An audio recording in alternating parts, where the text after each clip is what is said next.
A single piece of fabric can be a thread connecting two lives that were never supposed to touch. Maya Torres had learned to move through the world like a ghost, present but invisible, efficient but emotionally absent. At 28, she had already lived a lifetime of small defeats, each one layering onto her shoulders like snow accumulating on a roof that wasn't built to hold weight. This particular November morning began the way most mornings began, with the smell of antiseptic and the sound of machines that measured dying in increments. Poughkeepsie Memorial Hospital smelled like surrender. The walls were that specific shade of beige that hospitals used everywhere, as if the color itself was meant to say nothing, mean nothing, feel nothing. Maya sat beside her grandmother Rosa's bed, holding a hand that had become translucent with age and illness. Rosa's breathing was labored, rattling through lungs that were filling with fluid the doctors said they could manage, but not cure. The medical bills had become their own kind of illness, one that infected every decision, every hour, every hope Maya allowed herself to have. The account is past due again, the billing department had told her 2 days ago, their voices professionally sympathetic in a way that made the rejection sting worse. We need payment by Friday or we'll have to transition her to county care. County care. The phrase hung in Maya's mind like a guillotine suspended above her grandmother's head. She squeezed Rosa's hand so careful not to disturb the foreline, and whispered things she wasn't even sure Rosa could hear anymore. Promises, lies, the kinds of words you speak to dying people because the alternative is silence. And silence felt like giving up across the city, in a penthouse that overlooked the Hudson River like a throne room surveying its kingdom. Thomas Caldwell was having a very different morning. His conference room occupied the 47th floor of the Caldwell Properties building in Midtown Manhattan. Floor-to-ceiling windows displayed the city like a painting he had personally paid for. The mahogany table stretched 20 feet, polished to a mirror shine. Around it sat executives whose salaries most people would consider impossible. Men and women who had learned to speak the language of profit margins and yield percentages the way other people spoke English. Thomas moved through the room like a predator assessing prey. He was 52 but had the posture of a man 15 years younger, the kind of posture that money could buy if you also bought the right trainers, the right nutritionists, the right dermatologists. His suit was charcoal and tailored so precisely it seemed to have been painted onto his body. His Rolex caught the light and threw it back with the casual arrogance of something that cost more than most people's cars. Marcus's division is underperforming, he said to nobody in particular, though everyone understood it was directed at the VP of operations. That's unacceptable. Either he turns it around by Q4 or we divest. There was no emotion in his voice. This was how he spoke about people, about his own son, the way other people spoke about inventory. He saw problems and solutions. He saw value and waste. He didn't see people. He saw assets that either appreciated or depreciated. The meeting continued. Numbers were discussed. Decisions were rendered. People's livelihoods hung in the balance of spreadsheets displayed on plasma screens. Thomas approved them all with a gesture, the way a king might approve the execution of peasants, with efficiency and without reflection. By 8:47 a.m., Thomas was standing in his private elevator, descending towards street level where his car waited. By 9:15 a.m., he was seated in the back of a luxury sedan, heading toward a restaurant in Poughkeepsie for a lunch meeting that would take 90 minutes of his time and generate approximately $17 million in real estate opportunities. Neither of them knew yet. Neither Maya nor Thomas could have predicted that their worlds were about to collide over a piece of torn leather and a phoenix stitched in gold and crimson thread. This isn't a story about a prince saving a pauper. This is the story of how an impossible coincidence would shatter 15 years of carefully constructed lies and expose a truth that would destroy one man's legacy while salvaging another's life. The Hudson Valley Diner sat on Route 9 like a monument to forgotten dreams. It occupied a squat brick building wedged between a laundromat that perpetually smelled of bleach and industrial chemicals, and a check-cashing place with bars on its windows. The diner's neon sign flickered erratically. The letter D in diner occasionally went dark, so it read inner in sputtering red tubes that hadn't been replaced in probably 5 years. Inside, the air was thick with the smell of burnt coffee and bacon grease layered with something else. something acrid and faintly chemical. The walls were wood paneling from another decade, their surface scarred with coffee rings and the accumulated grime of thousands of exhausted people. The booths were red vinyl, cracked in places and repaired with duct tape that had itself grown old and brittle. The floor tiles were white once, maybe decades ago, in some distant past when optimism was still possible. Now they were a defeated gray, worn smooth and stained with the residue of people who had nowhere else to be. This was where Maya worked. This was her third shift across 2 diners, the economic equivalent of drowning slowly while pretending it felt like swimming. She moved through the space with the practiced efficiency of someone whose body had learned to operate independently of her mind. Her mind was still in the hospital room, calculating. $847 for this week's medical bills, $1,200 for rent due in 5 days, $63.50 in her bank account. The math never worked, no matter how many times she ran it. The jacket hung on her shoulders like borrowed armor. Her father's jacket, brown, leather-worn soft by time and use, with a phoenix hand-stitched on the back in gold and crimson thread. The phoenix had 7 tail feathers fanning out in precise detail, rising from stylized flames that seemed to dance across the leather. The left sleeve had a tear near the elbow, inexpertly mended with black thread that didn't match the original stitching. The right pocket bore a cigarette burn from whoever had owned it before her father. The collar was frayed at the edges, coming apart in places. Inside, a faded label read "Custom Made, Milano's Leatherworks, Brooklyn, 2010. She had worn it because November in upstate New York didn't care about dignity or propriety. Her apartment's heating had been broken for 2 weeks. The landlord's definition of emergency repair apparently didn't include temperatures that made your breath visible indoors, frost forming on the inside of windows. "Maya, table 7 needs a refill," barked Danny Costa from behind the counter. Danny owned the diner and possessed the personality of a man who had learned disappointment so thoroughly that it had become his default emotional setting. His voice cut through the ambient noise like a blade, sharp and precise and containing no kindness. She grabbed the coffee pot, its glass yellowed from years of service, and headed toward the back corner booth. The pot was heavy, warm in her hands. The coffee inside had developed that burnt taste that came from sitting on a heating element too long. But most of the customers didn't notice or didn't care. They were here because it was cheap, because it was warm, because they had nowhere else to go. That's when she saw him.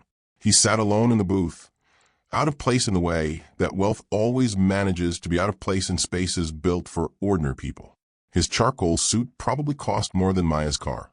His Rolex caught the fluorescent light and threw it back like a small sun. He held his phone casually, the way powerful people hold symbols of their power, with the unconscious arrogance of someone who had never questioned their right to have nice things. But it wasn't the suit that stopped her mid-step. It wasn't the Rolex that made her breath catch. It was the jacket. Draped over the back of the booth was a leather jacket, brown, worn soft by time, with a phoenix hand-stitched on the back in gold and crimson thread. 7 tail feathers, rising from flames. The exact same design, the exact same or pattern, the exact same specific details that made her father's jacket unique. Not similar, identical. Her hand trembled.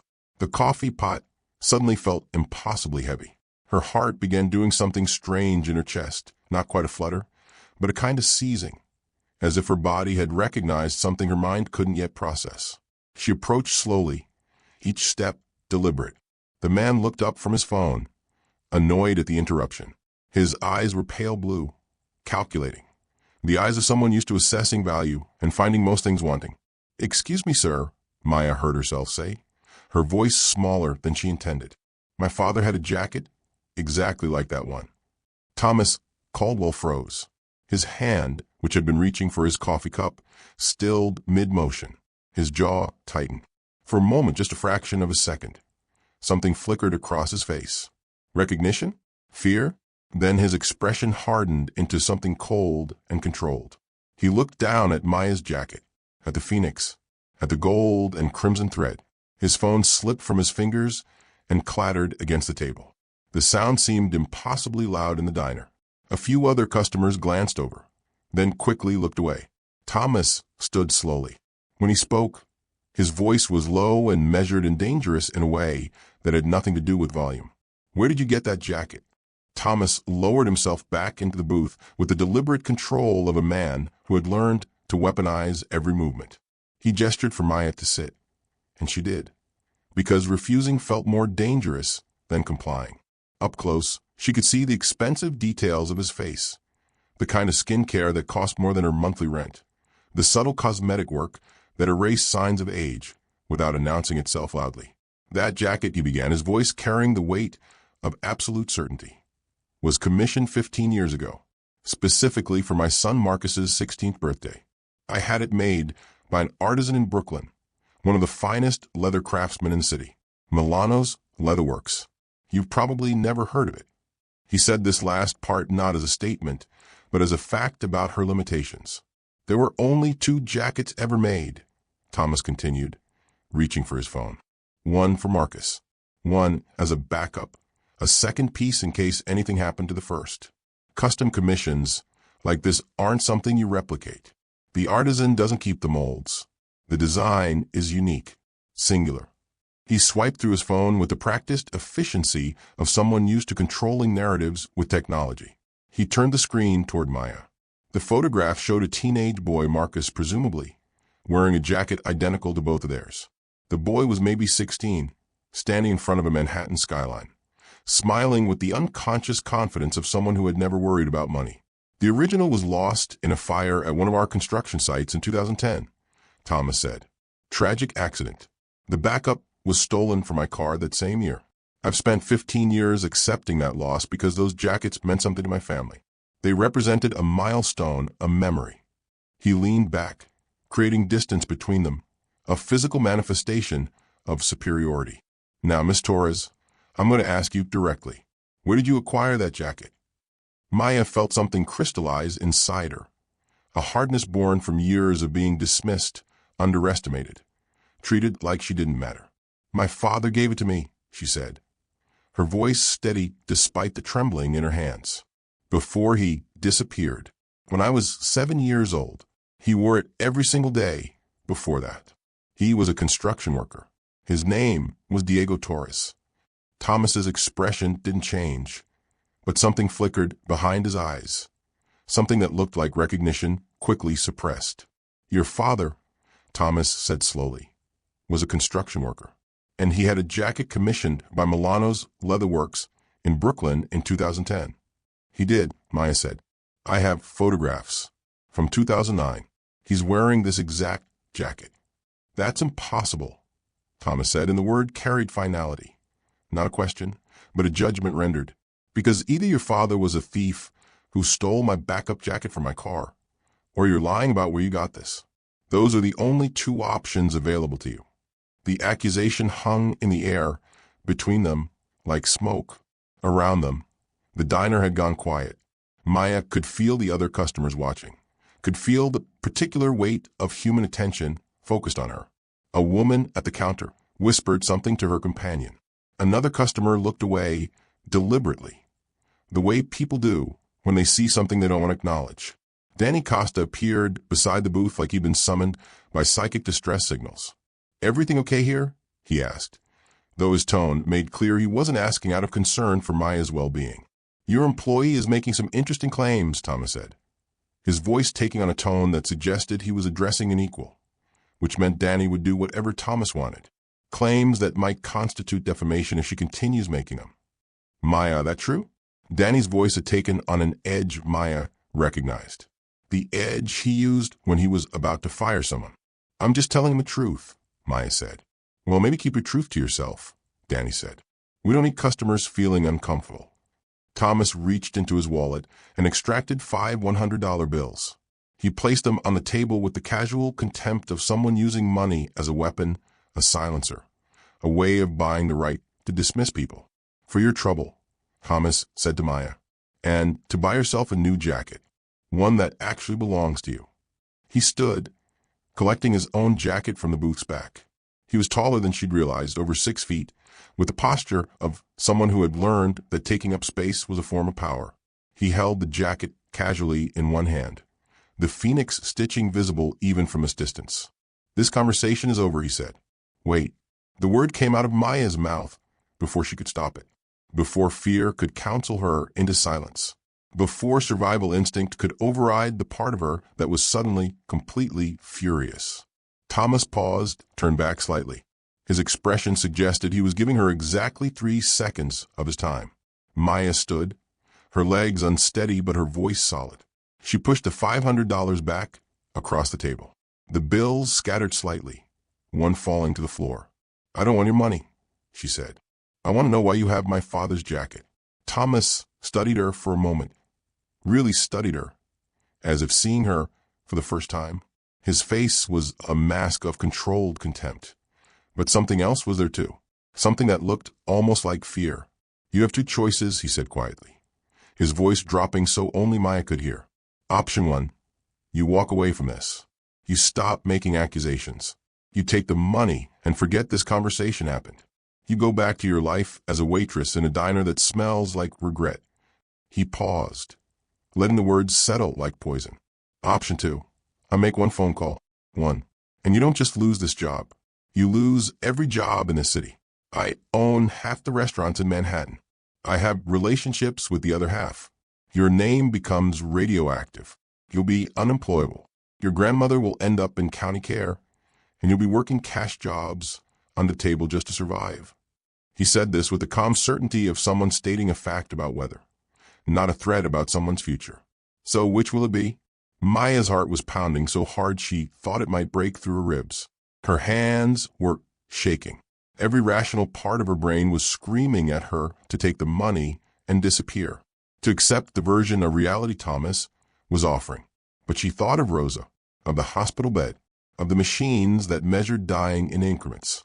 "Then prove it," Maya said, her voice surprising her with its steadiness. "Prove that jacket was your son's and not my father's. Because if you can prove that, I'll never speak of this again." Thomas went very still.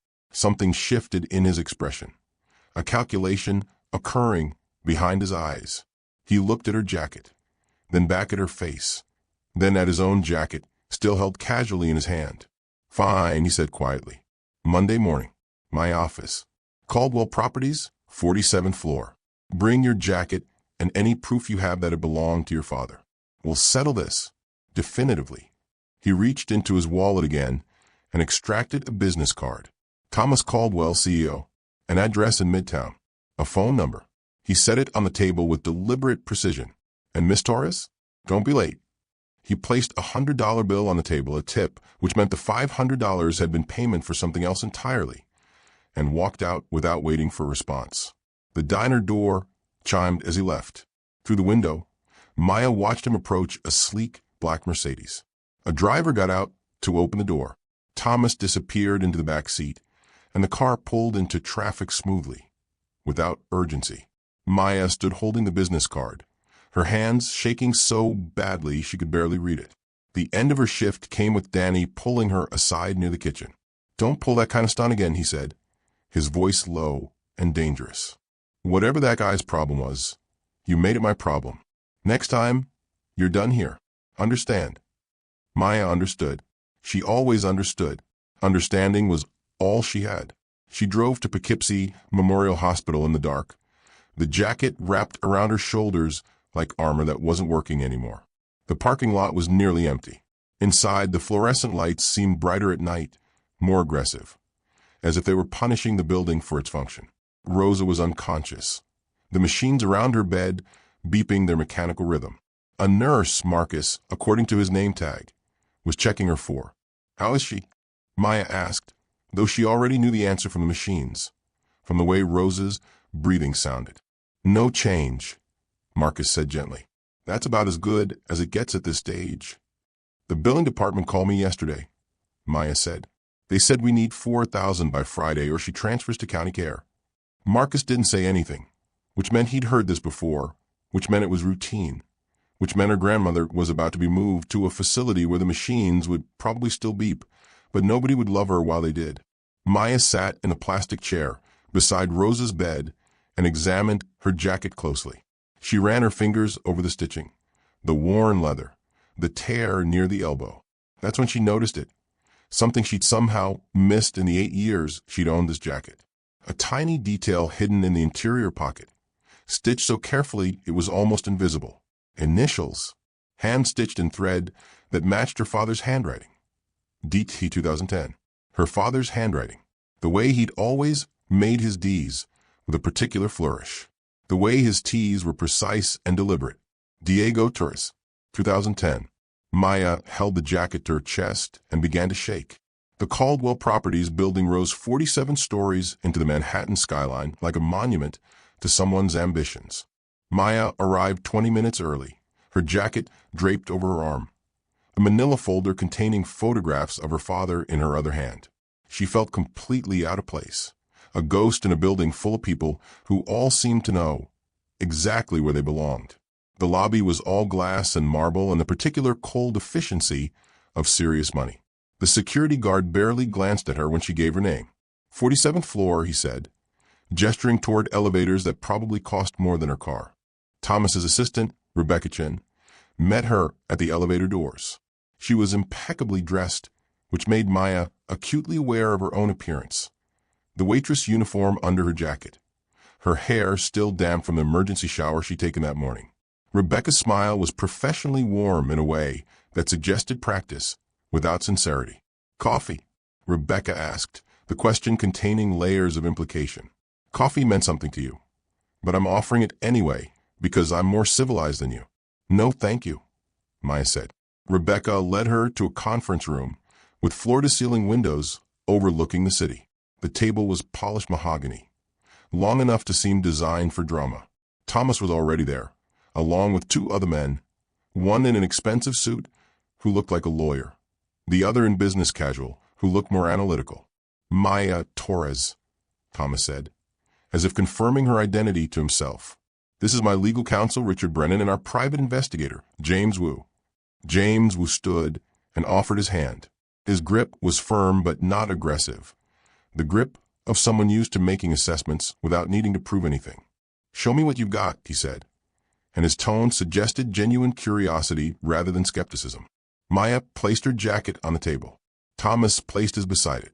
Even without magnification, they looked identical.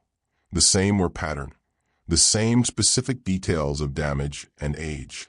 James pulled out a magnifying glass and examined both jackets with meticulous attention. He measured the stitching with calipers. He photographed specific details. He looked at the labels inside each jacket. This one, he said, pointing to Thomas's jacket, has a clear label. Milano's Leatherworks. Custom commission number 1847. For Marcus Caldwell. And the other? Maya asked, though she already knew. Mostly worn away, James said, but I can make out partial numbers. Looks like hashtag 18__. The first two digits are clear, 1 and 8. The last two are gone. The room went very quiet. That's impossible, Richard, the lawyer said. The commission number would be unique to each order. It wouldn't be similar. Show them the photographs, Maya said. She opened the manila folder and spread out pictures of her father wearing the jacket. Photographs from 2009, clear, dated, undeniable. Her father's smile, the phoenix stitching, the exact same jacket. These predate your claim purchase, Maya said to Thomas. My father wore this jacket before you ever commissioned anything. Thomas's face had gone pale. He stood and walked to the window, his back to the room. When he spoke, his voice was steady, but something fundamental had shifted. We need to visit Milano's Leatherworks, he said. Today, the drive from Manhattan to Brooklyn took 40 minutes through traffic that seemed designed to test human patience. Maya sat in Thomas's Mercedes, a vehicle that probably cost more than she would earn in 10 years, watching the city transform from gleaming towers to warehouse neighborhoods and residential streets. Neither of them spoke. The silence wasn't peaceful. It was a silence of two people trapped together while the ground beneath their reality shifted and cracked. Milano's Leatherworks occupied a converted warehouse in Red Hook. The space was exactly what Maya expected. High ceiling, the exposed brick, the smell of leather and oil, and the particular scent of craftsmanship. Tools hung on every wall. Half-finished jackets draped across work tables. Angela Milano, the owner, was in her 60s with the hands of someone who had worked leather for most of her life. Capable hands, scarred hands, hands that knew exactly what they were doing. She recognized Thomas immediately.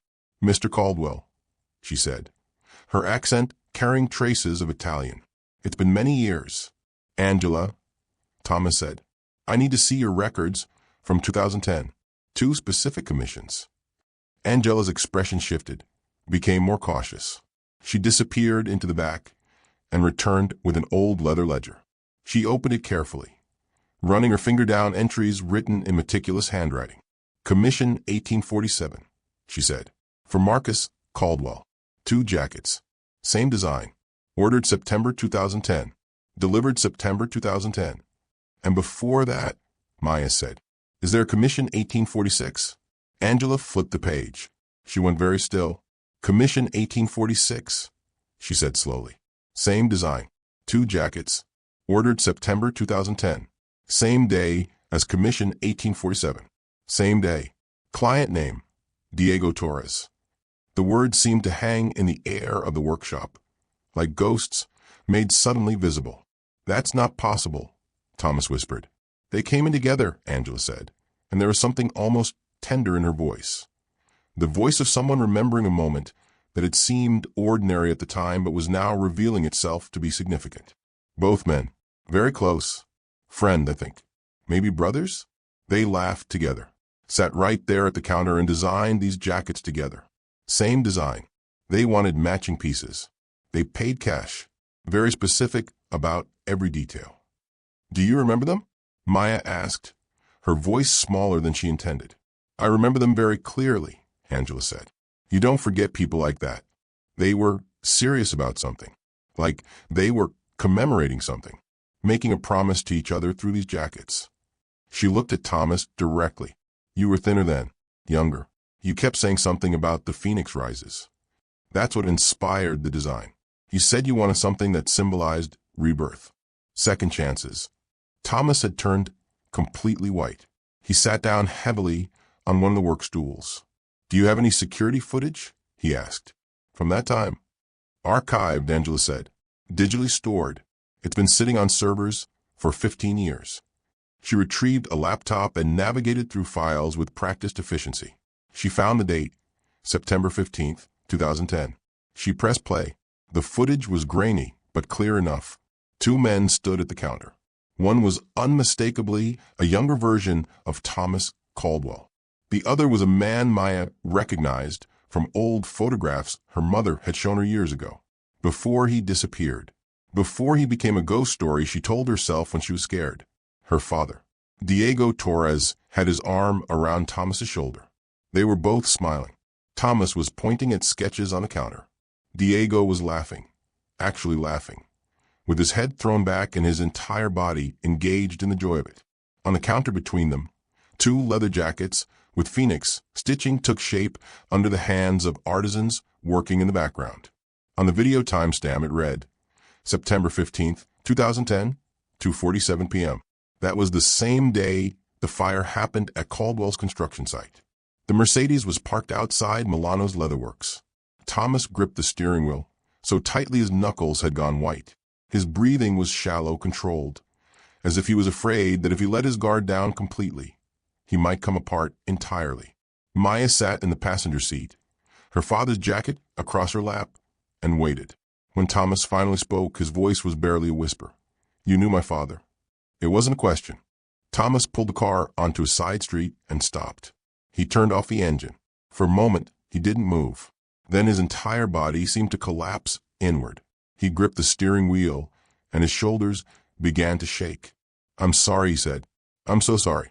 "Tell me," Maya said. Thomas took a breath that sounded like it hurt.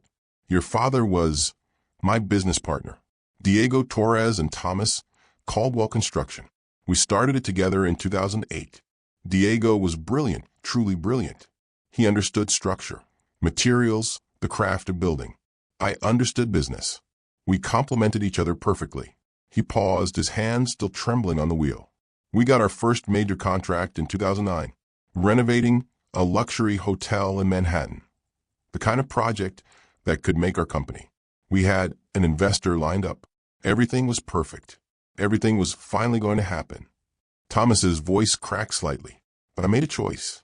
We were behind schedule. The investor wanted faster progress. So I started cutting corners."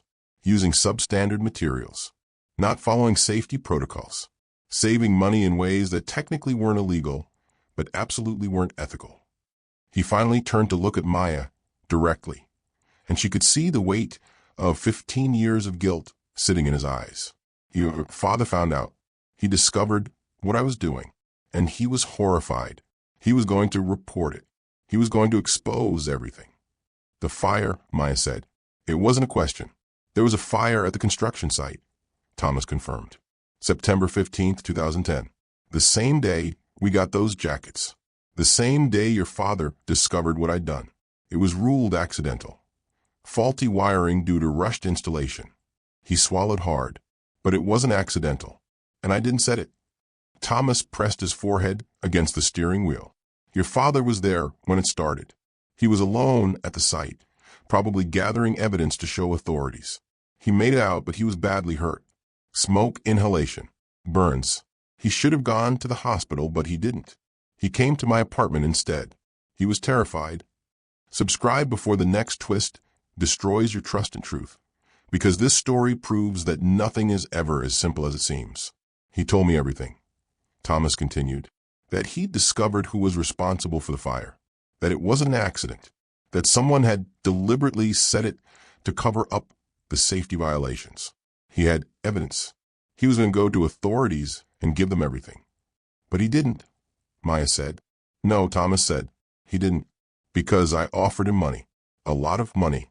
$500,000. Enough for him to disappear. Enough for him to get medical care. Enough for him to build a new life. Enough for him to stay silent. Thomas turned to look at her again, and he took it. He took the money because his lungs were failing and he needed medical care that your mother couldn't afford. Because he had a daughter at home. Because he was dying, Maya. The smoke damage to his lungs was catastrophic. He was given maybe a year. Maya felt something break open inside her chest. So he took the money and disappeared. He took the money and went into hiding in Philadelphia, Thomas said. He used it for medical treatment and for living expenses. And he died 14 months later. According to the records, I had someone quietly investigate years later. He died in a hospital in Philadelphia under an assumed name. He was alone. Nobody knew who he was. The words hung in the air between them like poison gas. Your grandmother Rosa, Thomas said. Diego sent her money every month for years. Anonymous transfers.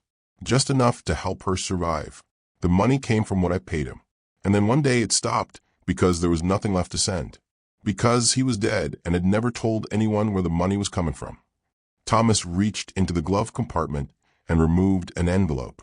He placed it in Maya's hands. Inside were photographs.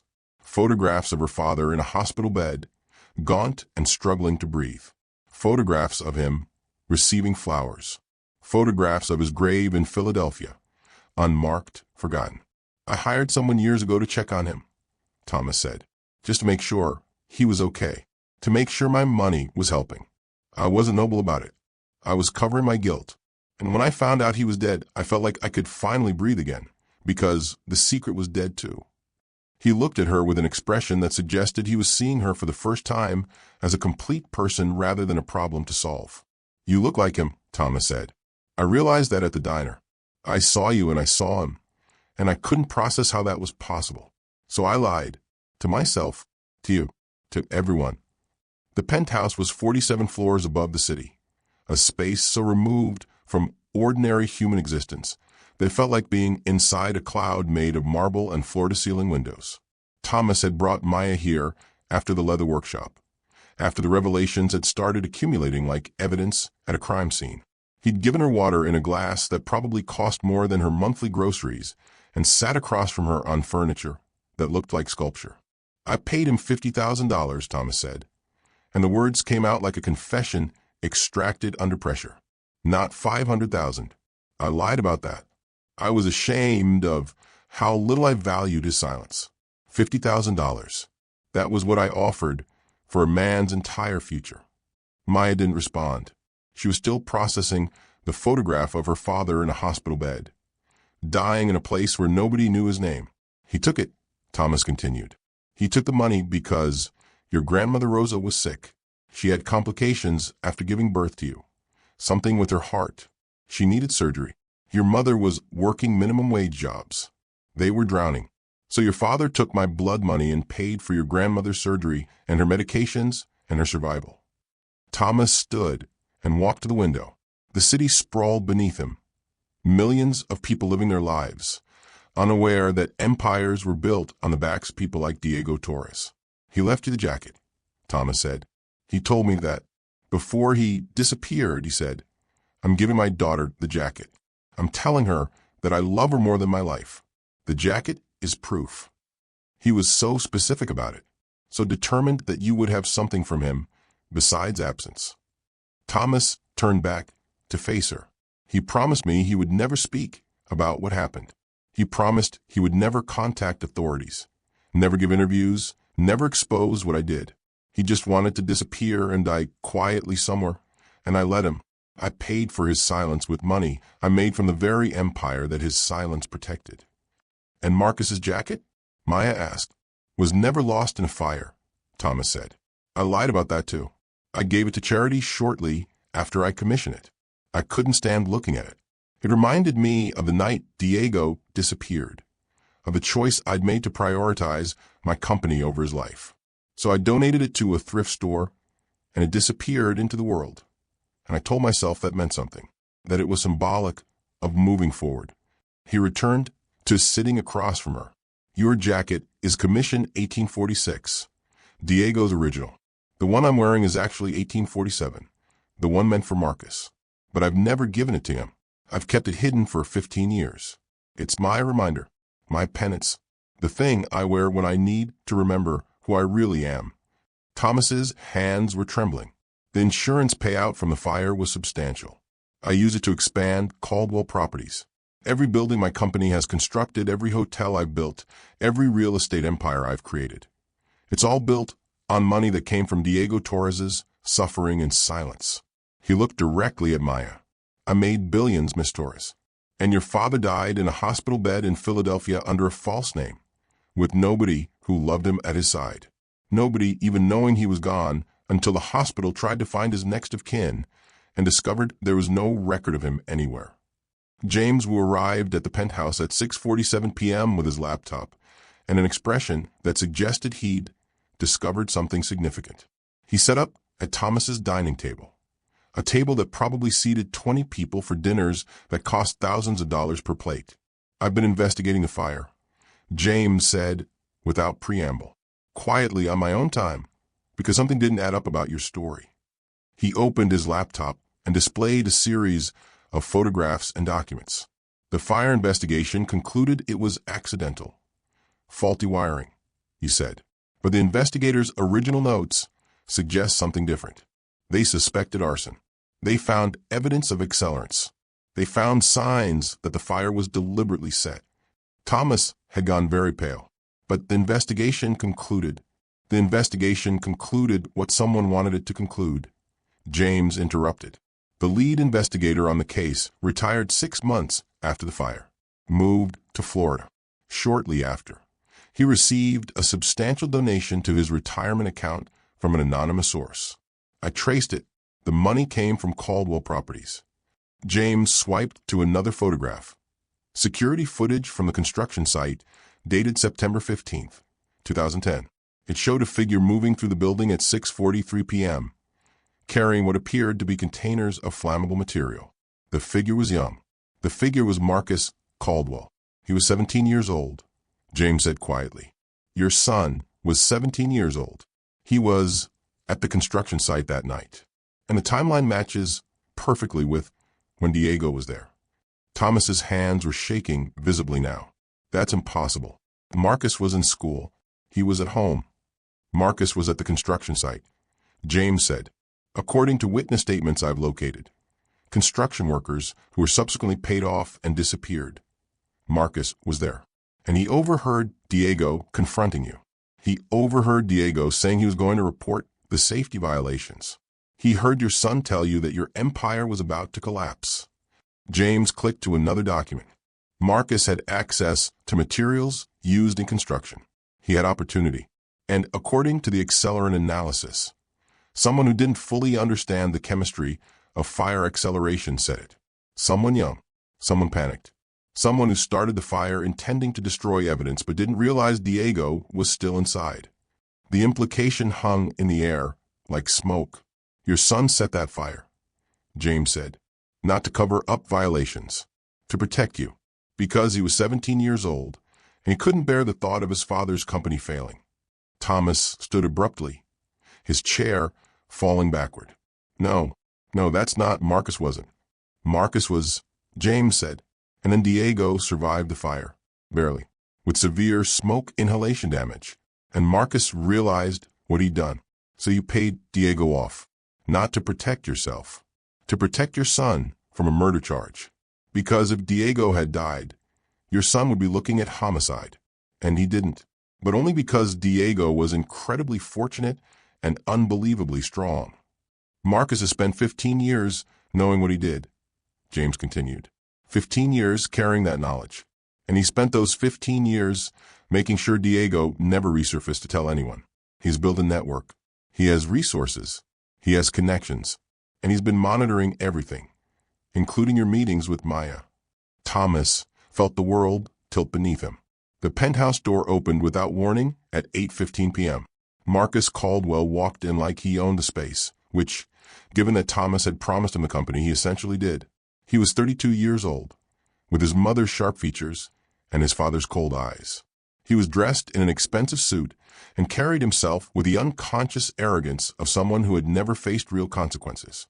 He looked at Maya, and his expression didn't change, which was somehow worse than any overt reaction. I was wondering when you'd figured out, Marcus said to Thomas. I was actually curious to see how long it would take. Turns out, one conversation with a waitress and you completely unravel. Disappointed, really. Marcus, Thomas started. Don't, Marcus said, his voice containing a sharpness that made the air feel dangerous. Don't try to explain. I know what you know. I've known for 15 years that you paid off that construction worker to keep him quiet. I've known that he disappeared. I've known that you built this entire empire on top of his corpse. He turned his attention fully to Maya. And you're the daughter. You must be so confused right now. Let me clarify something for you. Your father was a thief. He stole materials from our construction site. He was planning to blackmail my father. The fire was his own fault. He was there committing crimes when it started. That's the truth that nobody's going to believe anyway. I have something, Marcus said, pulling out his phone. A fabricated report showing your grandmother Rosa committed Medicaid fraud, forged documents, falsified medical records, everything a prosecutor would need for a conviction. I also have evidence that you've been accessing her accounts illegally.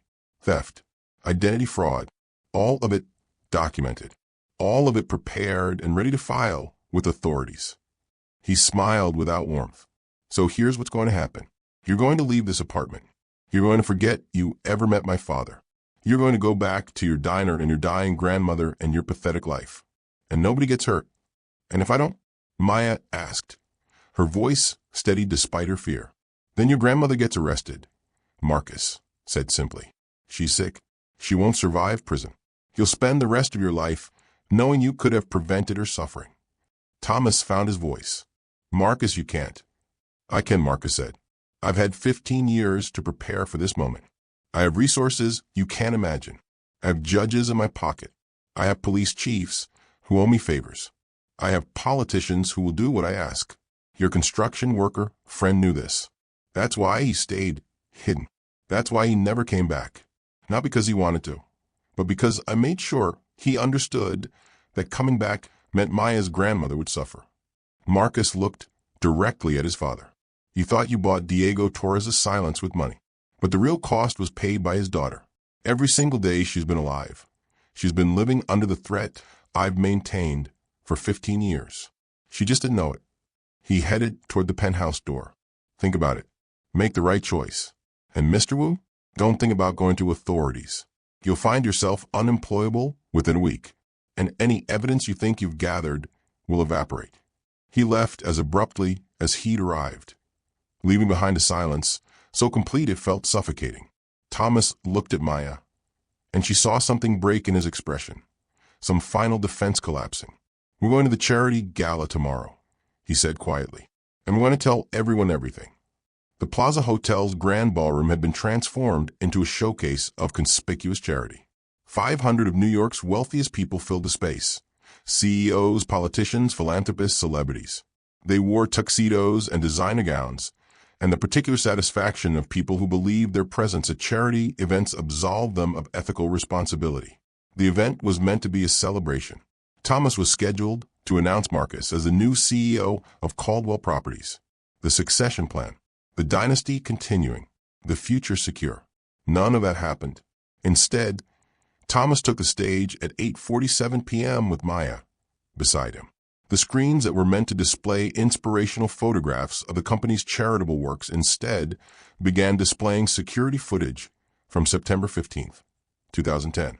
Construction site footage. Diego Torres arriving. Marcus arriving. The moment of confrontation. The moment Marcus disappeared into the building. The moment the fire started. The ballroom went very quiet. Phones came out. People began recording. "My name is Thomas Caldwell," he said, his voice steady but devastated. "And I'm here to confess to 15 years of covering up a crime." He detailed everything. The safety violations, Diego's discovery, the fire, Marcus's involvement, the payoff, the surveillance, the threats, the network of corruption built to protect his son from facing consequences. "I prioritized my empire over the truth," Thomas said. "I prioritized my son's freedom over justice. I became complicit in a crime through my silence." The audience was transfixed. Security looked confused about whether they should intervene. Police officers who had been working security detail for the event moved toward the stage. Maya took the microphone. Her hands were shaking, but her voice was clear. "My father's name was Diego Torres," she said. "He was a construction worker. He was a good man. He risked everything to expose corruption. And when he was threatened, he chose to protect me and my grandmother rather than protect himself." She pulled out a letter, yellowed with age, the paper fragile. "I found this inside my jacket, inside the lining. My father stitched it there before he disappeared. He wanted me to have the truth, even if I didn't understand it until now." She opened the letter carefully and read, "To my daughter Maya, if you're reading this, then something has gone wrong. Something has happened to me, and the truth is coming out. I need you to know that I loved you more than my life. I love your grandmother. I made a choice to protect you both, and I would make that choice again. The man who hurt me, Thomas Caldwell, he's weak and afraid, but he's not the villain in this story. His son is. Marcus Caldwell set the fire that nearly killed me. Thomas is covering for him. They're both criminals, but Marcus is the truly dangerous one. He will do anything to keep this secret. I'm leaving because staying would put you and your grandmother in danger. I'm taking money that should never have been offered to me, but I'm using it to save your grandmother's life. I'm using it so you can have a future. Tell the truth when you're strong enough. Don't let fear silence you the way it silenced me. The phoenix rises. That's what our matching jackets mean. That we rise from ashes. That we survive. That we tell the truth. I love you, Mija. Your father, Diego Torres." The letter finished. Maya looked out at the 500 people in the ballroom. She saw tears. She saw shock. She saw people reaching for their phones to call news stations. "My father died in Philadelphia 6 months after he left," Maya said. "He was alone. He was buried in an unmarked grave under a false name. Nobody knew who he was. Nobody mourned him. Nobody even knew he was gone." She held up the jacket. Her father's jacket. "This is all I had from him. This and lies. But now I have the truth." James, who emerged from the audience. He had been waiting for this moment. He walked to the stage and plugged his laptop into the projection system. He displayed photographs of the Medicaid fraud evidence that Marcus had fabricated. He displayed the surveillance records showing Marcus's team watching Maya's apartment. He displayed financial records of payments made to judges and police officials. And he displayed the video of Marcus confessing to setting the fire, a recording made after Maya and Thomas left the penthouse, when Marcus called one of his associates to discuss covering up the exposure. He incriminated himself. James said simply, believing the conversation was private. Police moved onto the stage. They didn't arrest Thomas. Not immediately. The legal situation was complex, and Thomas had hired lawyers capable of navigating complexity. But they arrested Marcus Caldwell for arson, manslaughter, obstruction of justice, and corruption. The ballroom erupted. Cameras flashed. News helicopters circled outside. Within hours, the story was everywhere. The billionaire's son, the cover-up, the dead construction worker who tried to do the right thing. 3 months later, Rosa Torres opened her eyes in a private hospital room and smiled. The room was beautiful, sunlight streaming through windows that overlooked gardens rather than concrete. There was a chair beside her bed where Maya sat, reading. The medical bills had been paid, not by insurance or government programs, but by a foundation established in Diego Torres's name, funded by Thomas Caldwell and staffed by people dedicated to protecting workers from exploitation. "Tell me again," Rosa said, her voice still weak but growing stronger. "Tell me about your father." Maya set down her book and took her grandmother's hand. "He was brave," Maya said. "He knew the truth would cost him everything, and he told it anyway. Well, almost. He tried to protect us. But the truth came out, and now people know who he was. Now people know what he sacrificed." "And Thomas?" Rosa asked. "His company is being restructured," Maya said. "He's facing charges for his involvement in the cover-up. He might go to prison, but he's also funding the foundation. He's using his money to make sure what happened to Papa never happens to another worker." "And Marcus?" "In prison," Maya said simply. "Probably for a very long time." Maya pulled out a photograph. It showed 2 jackets displayed under glass in the lobby of the Diego Torres Memorial Foundation. Commission 1846 and Commission 1847, side by side, with a plaque reading, "In memory of Diego Torres, who chose truth over silence." "I'm enrolled in college," Maya said. "Business ethics program. I'm going to work with the foundation. I'm going to make sure Papa's sacrifice meant something." Rosa squeezed her granddaughter's hand. "The phoenix rises," she whispered. "The phoenix rises," Maya agreed. 3 weeks later, Maya stood at a cemetery in Poughkeepsie beside Thomas Caldwell. They stood in front of a new grave marker. It read, "Diego Torres, father, friend, truth teller, 1975 to 2011. Maya wore a replica jacket commissioned by Angela Milano. The same design, the same phoenix, perfect stitching. Thomas wore his commission 1847. Finally free to display it publicly without shame. True wealth isn't measured in buildings or bank accounts," Maya said quietly. "It's measured in the courage to face the truth, no matter how much it costs." Thomas nodded, unable to speak. From the shadows of the cemetery, she thought she could almost see her father smiling. The phoenix rising. Truth finally told. Justice finally served.